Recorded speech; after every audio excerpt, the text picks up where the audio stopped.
अच्छा फैज़ भाई यहाँ पे एक बहुत इम्पोर्टेंट जो कि हमें गाइडलाइंस तो at the end of the day रसूलुल्लाह सल्लल्लाहु अलैहि वसल्लम से ही लेनी है।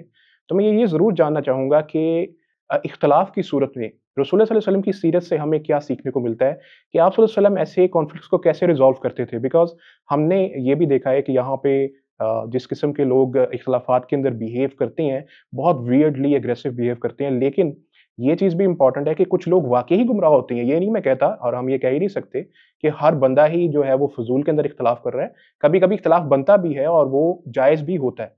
लेकिन उस सूरत में भी कि जब कोई वाक़ई बंदा कोई दूसरा गुमराह हो या जैसे कोई बिदअत करता है तो उसके साथ किस तरह से सलूक करते थे सहाबा या जो भी बाद में आने वाले सलफ़ की भी बात की जाए, वो हमें क्या गाइडेंस देते हैं कि उनका बिहेवियर कैसा था?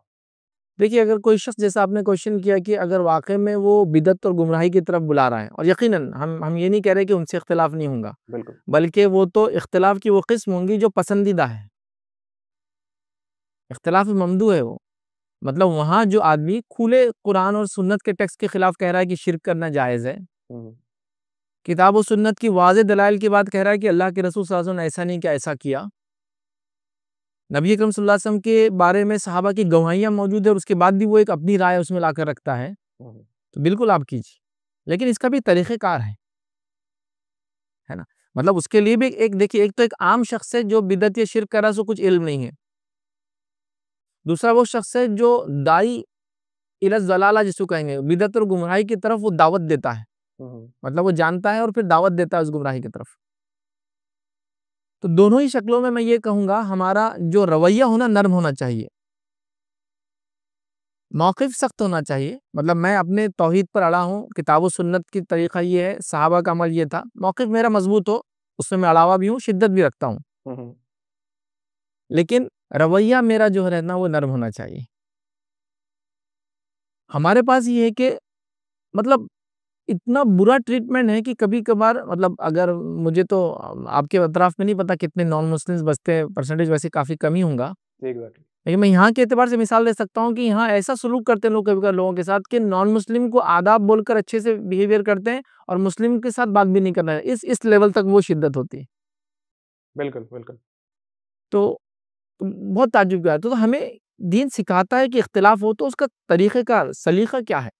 तो जैसा मैंने कहा कि पहली चीज़ तो ये कि आप गुमराही से नफ़रत कीजिए, गुमराह से अभी नफ़रत मत कीजिए, उसको तो दावत दीजिए।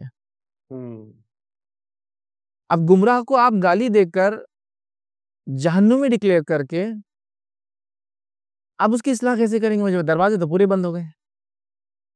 बिल्कुल। तो मेरा सजेशन ये रहेगा कि हम जो है अपना मौक़िफ़ मज़बूत रखें, रवैया नर्म रखकर बात करें। फिर ये भी देखें कि वो किस कैटेगरी का आदमी है। आम आदमी है जो शिर्क बिदअत कर रहा है, गुमराही की तरफ बुलाने वालों का सरदार है वो एकदम वो कर रहा है, या एक गुमराह फ़िरक़ा है चलिए, मतलब ये तो समझ लीजिए हम अहले सुन्नत वल जमात के दायरे में बात कर रहे थे सब। हुँ, हुँ, गुमराह फ़िरक़ा है, निकला हुआ है इस्लाम से। वो भी अपने आप को मुसलमान कहते हैं, ऐसे लोग हैं मौजूद। आपके मुल्क में भी, यहाँ भी हैं। तो बहरहाल फिर उसमें क्या करेंगे हम, तो ज़ाहिर-सी बात है वहाँ हमारा मौक़िफ़ भी मज़बूत होगा, रवैया नर्म होगा और दावत भी दी जाएँगी उसको कि आपको ये चीज़ हक़ की तरफ आना है। तो बहरहाल हमको किताब व सुन्नत से पूरा गाइडलाइंस मिलता है। सहाबा में चीज़ों पे इख्तिलाफ़ हुआ था। नबी अकरम सल्लल्लाहु अलैहि वसल्लम जब मौजूद थे, आपने उस इख्तिलाफ़ को दूर किया। जब नबी अकरम सल्लल्लाहु अलैहि वसल्लम दुनिया से चले गए, सहाबा में आपस में इख्तिलाफ़ था, लेकिन वो इख्तिलाफ़ हक़ को पाने के लिए था, अपने आप को सही साबित करने के लिए नहीं था। हमारा इख्तिलाफ़ अपने आप को सही साबित करने के लिए है, दूसरों को गुमराह साबित करने के लिए, हक़ को पाने के लिए नहीं है। Exactly, exactly. इसको समझना बहुत ज़रूरी है। तो लिहाज़ा हमें उसूल ज़वाबित जो किताब व सुन्नत देता है, नरमी के साथ दावत देने के, उसका एक अंदाज़ है, आप वसल्लम की नरमी लोगों के साथ उनके जैसा कि आप देखिए एक मिसाल ले लीजिए, एक मिसाल देता हूँ।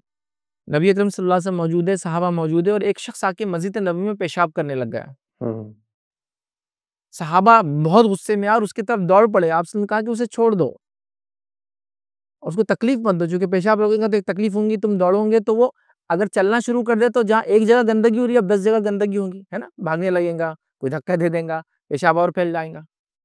कुछ को कहा कि आप एक डोल पानी डाल दो और उसको बुलाकर फिर उसकी इस्लाह की। ये मस्जिद अल्लाह का घर है, इसमें ये काम नहीं करते। बिल्कुल। कितना प्यारा तरीक़ा है ये। लेकिन हमने तो यहाँ तक देखा लोगों ने अगर किसी गलती से मतलब होना तो वैसे चाहिए कि पेशाब के लिए टॉयलेट्स वगैरह हो, पब्लिक बातें कभी अगर नहीं होती, लोग किसी दीवार पे खड़े हो जाते हैं। अल्लाह ना करे गलती से कब्रिस्तान की भी दीवार है तो इसकी जान चले जाएंगी फिर हुँ, किस सेंस में लिया जाएगा उसको? तो हमको देखिए तरीक़ेकार सिखाया जा रहा है। अमल गलत था, मोहब्बत के रवैये के साथ, लाइल्म था, जाहिल था वो शख्स, उसकी इस्लाह की गई।